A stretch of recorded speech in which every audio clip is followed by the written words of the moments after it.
Student मेहनत आप लोग करते हो, मेहनत आप लोगों की होती है, लेकिन भरोसा हम एजुकेटर्स का होता है। मैरिड वुमेन, फैमिली हाँ पर्सन होते हुए तैयारी करना बहुत मुश्किल होता है, बट आप कैसे तैयारी कर पाए? परिवार का पूरा सहयोग रहा इसमें? हाँ, परिवार का पूरा सहयोग है, कोई दिक्कत नहीं थी। बस मुझे इतना ही था कि स्कूल में जाके आना है, बाकी खुद का पढ़ो, घर पे वैसे कोई इशू नहीं, काम वाम का वो कोई नहीं था।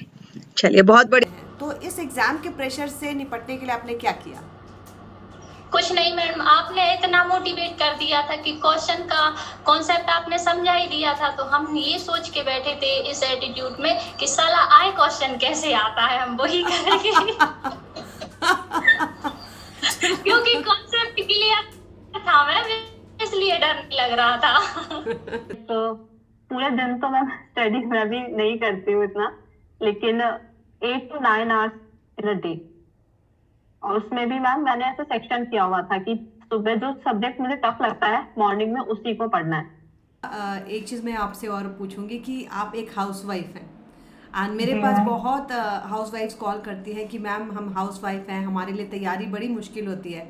तो एक हाउसवाइफ होते हुए किस तरीके से किया आपने? जॉइंट फैमिली में रह के बच्चों को संभालना और घर वालों को संभालना, उसके बाद तैयारी करना बहुत डिफिकल्ट। बट मैं बच्चे को स्कूल भेज के फिर सुबह सुबह 9 बजे तक अपना घर का काम करके फटाफट और फिर जाती थी लाइब्रेरी। मुझे वही बस टाइम मिलता था, 1:30 तक बच्चे की छुट्टी होती, बस वही टाइम मिलता है लाइब्रेरी में। आपके लिए ये जो सफलता है, नीलम ने एचटेट क्लियर किया है हरियाणा का, ये जो सफलता है आप इसको किस तरीके से लेते हैं? ये आपकी जो आपने मेहनत करी, आप अपने शब्दों में बताएं ताकि जो हाउसवाइफ हैं जिनको ये डिफ़िकल्ट लगता है उनके लिए एक बहुत ही बड़ा इंस्पिरेशन या मोटिवेशन रहे। मैम, स्टार्टिंग में जब मैंने आपको उत्कर्ष पे देखा था, उत्कर्ष क्लासेज में, तो मैं आपकी क्लास देखती थी।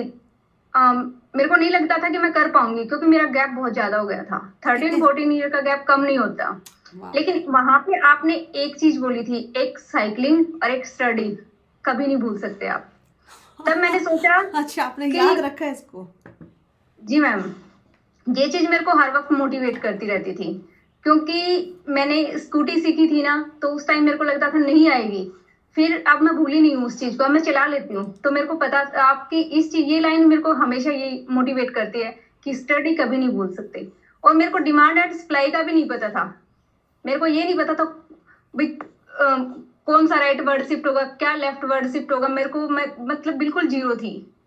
लेकिन जब आपने मेरे को मोटिवेट किया कि आप कर सकते हो, कि कोई भी जीरो से स्टार्ट करोगे ना तब भी आप अपर लेवल तक पहुंच सकते हो, तब मेरे को ये लगा कि हाँ मैं कर सकती हूँ, अगर मेरे को ऐसा टीचर मिल जाए तो। मैम, मैं बैंक ऑफ इंडिया में कार्यरत हूँ अभी। Oh lovely. तो आप काम करते हुए आपने तैयारी की? जी मैम, मुझे ज़्यादा समय तो नहीं मिलता था, लेकिन हाँ, मेरा जो टाइमिंग है वो 11:45 से 6:45 का है। तो उसके बाद जैसे ही आते आते से ही खाना वाना बनाना, और इसके बाद 7:30 का आपका टाइमिंग रहता था।